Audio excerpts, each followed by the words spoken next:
Professeur Didier Raoult, que pensez-vous des informations contradictoires qui circulent sur le Covid et sur l'IHU?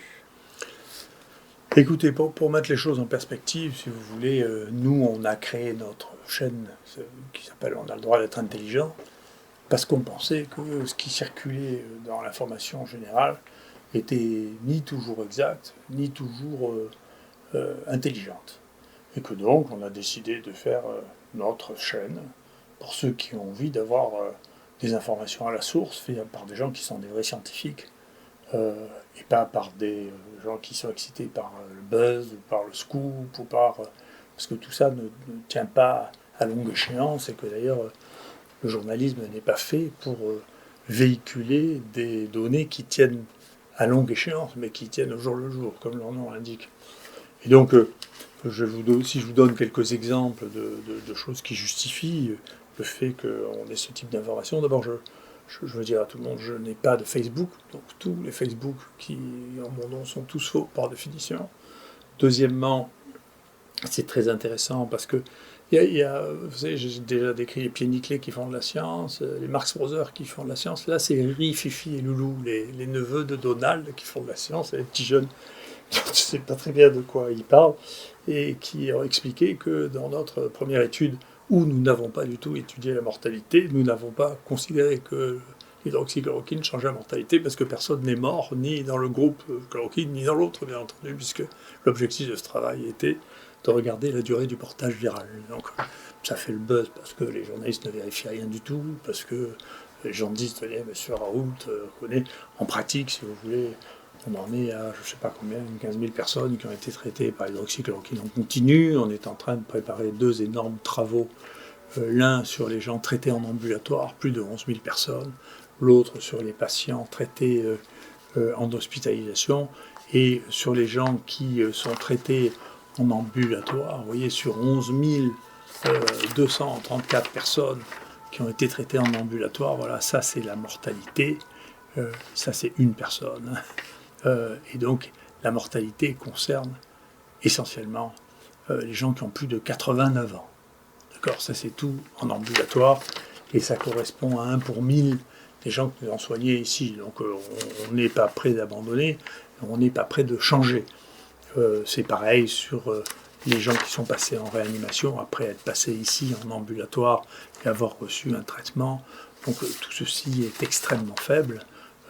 C'est de l'ordre de... Au total, 0,2% pour les gens qui sont passés en réanimation. Donc tout ça n'est pas réel, on continue à faire notre travail.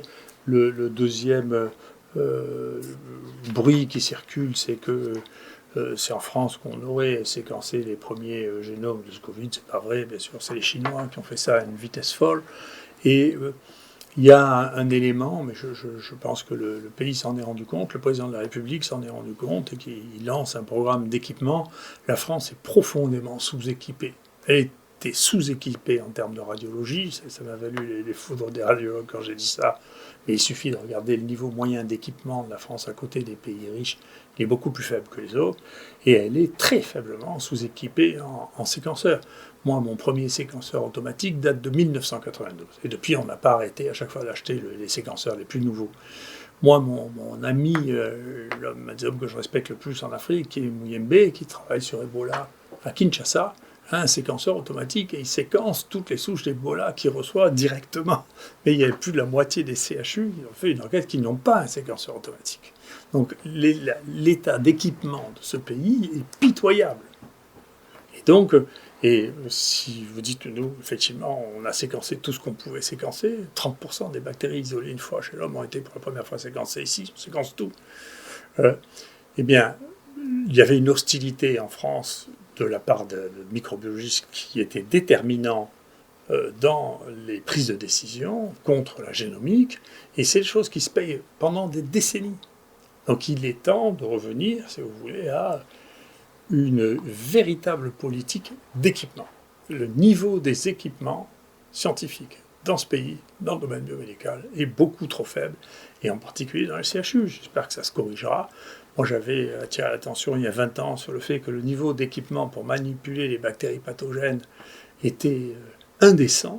C'est-à-dire que les gens multipliaient cultiver les bacilles tuberculeux sur les paillasses ordinaires, on avait des infections pour la tuberculose du personnel technique, ça a changé. C'est une des choses qui a été appliquée après le programme que j'avais fait, le niveau d'équipement de ce pays. Et si vous vous rendez compte que vous n'arrivez pas à faire ce qu'on fait à Kinshasa, il faut commencer à vous poser des questions quand même.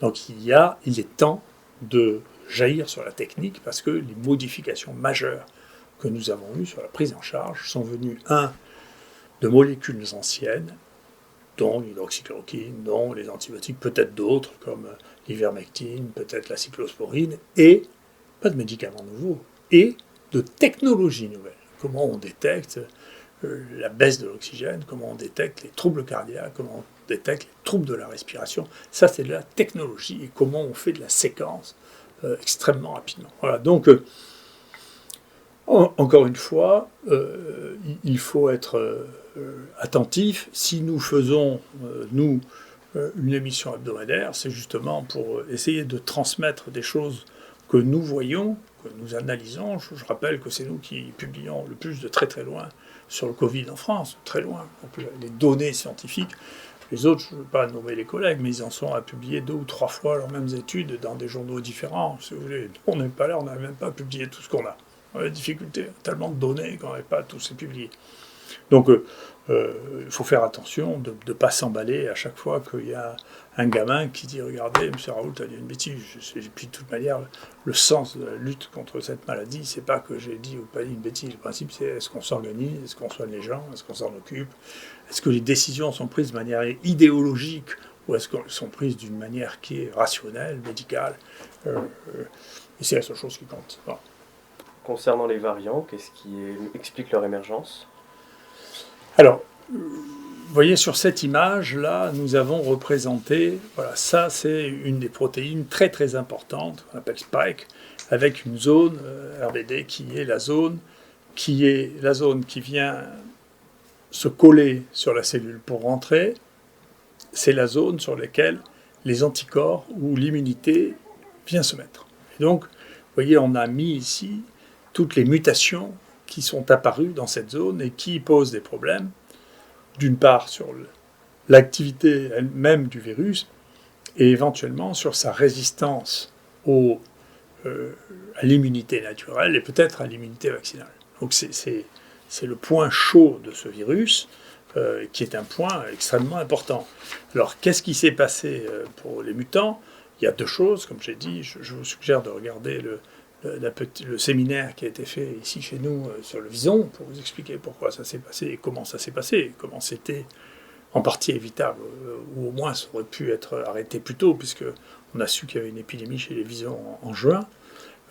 Et d'autre part, l'autre chose qui est apparue, qui est très intéressante, ça c'est un papier du New England Journal of Medicine, c'est que le remdesivir est un médicament qui est mutagène chez ce virus. C'est-à-dire qu'il introduit des mutations dans ce virus. Et donc, si vous associez... Donc, quoi qu'on raconte, ça ne marche pas. La preuve, ça ne marche pas. Pour savoir si ça ne marche pas, il faut avoir des gens qui ont des virémies chroniques, vous voyez, comme dans le sida ou dans les hépatites. Alors là, si vous mettez... Vous n'avez pas besoin de faire des études en double aveugle. Vous mettez l'antiviral. Si ça marche, vous n'avez plus de virus. Voilà. C'est ce qu'on appelle les charges virales. Il n'y a plus de virus. Mais dans cette situation, pour le virus Covid, on n'a pas ça. Généralement, on fait le virus dans le nez, et puis il peut y avoir des réservoirs mal atteints par le traitement, il peut y avoir des gens chez qui ça coule. C'est un peu plus compliqué. Mais il y a des situations dans lesquelles on a le virus qui persiste comme ça, c'est les gens qui ont des grandes immunodépressions. Et ces gens qui ont des immunodépressions, ils n'ont pas les anticorps, ils n'ont pas l'immunité pour empêcher ça. Et donc, il y a des gens qui ont essayé de les traiter. Et ils ont essayé de les traiter avec soit des anticorps extérieurs, dont le résultat laisse rêveur. Je sais que c'est les Français qui ont fait ça, mais je suis très étonné qu'ils n'aient pas analysé et fait la séquence, mais il semble que personne ne voulait faire de séquence des gens qui étaient encore porteurs en fin de traitement, pour voir s'ils avaient muté. Parce que mettez les anticorps juste contre le spike, et que les gens ont encore le virus, peut-être c'est parce qu'ils ont fait des mutations dans le spike. Vous avez sélectionné les mutations. Et avec le remdesivir, c'est très bien, parce que c'est celui qui a été publié ici, il a reçu 4 fois un traitement par le remdesivir qui n'a rien fait à son virus. Donc vous pouvez dire que ça ne marche pas. Bon. Maintenant, on a un modèle de virémie chronique chez l'homme. Vous pouvez vous raconter tout ce que vous voulez sur tout le reste, mais chez l'homme, vous avez même mal de virémie chronique, vous lui donnez 4 fois, 4 traitements par le remdesivir, ça ne marche pas. Mais ce qui marche, c'est qu'avec le traitement par le remdesivir, alors, vous arrivez, ça c'est les traitements, vous arrivez à générer des mutations dans cette zone de spike, et donc vous arrivez probablement à sélectionner des mutants qui sont résistants maintenant à l'immunité. Et pour peu que vous ayez associé des anticorps spécifiques et quelque chose qui accélère la mutation du virus, vous avez fait apprenti sorcier, vous avez créé un virus qui enfin est résistant aux anticorps et qui va pouvoir se diffuser. Des gens suspectent ce qui s'est passé avec le mutant anglais. D'accord ? Et donc il faut faire très attention.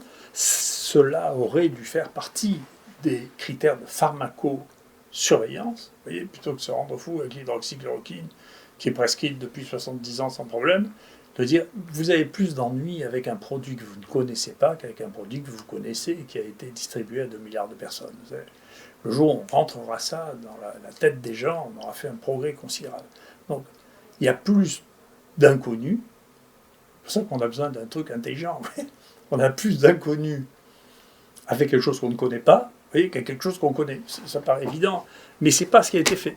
Ça, il fallait le faire. Comme il faut faire ça quand on donne du plasma de convalescent, il faut regarder ce qui se passe et si ça n'induit pas des mutations chez les gens qui ont obtenu ça en créant des monstres dont on ne sait pas ce qu'ils viendront ultérieurement. Donc ça, c'est des éléments qui sont extrêmement importants et dont je crois qu'il faudra se préoccuper à l'avenir. Et un des éléments, c'est effectivement de se mettre à évaluer systématiquement. On commençait par faire 10 génomes par semaine au moins pour pouvoir regarder ce qui se passait s'il apparaissait des mutants nouveaux. C'est comme ça qu'on a décrit les mutants dont tout le monde au début nous disait que ce n'était pas des mutants parce que les gens ne savent pas, ne font pas les génomes et ils ne savent pas les regarder. Donc c'est un problème.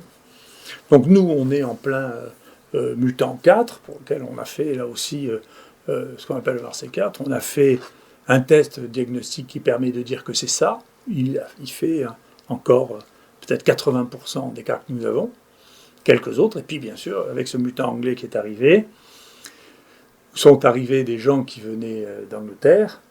Ce qui est très important, ce qui est une réflexion sur la quarantaine. Moi, j'avais proposé de faire une quarantaine biologique, un papier que j'ai signé d'ailleurs avec le directeur général de la santé, disant qu'il faut faire 2 tests à 7 jours d'intervalle pour savoir si quelqu'un n'est pas contagieux. Parce que quand il arrive directement, il peut être négatif.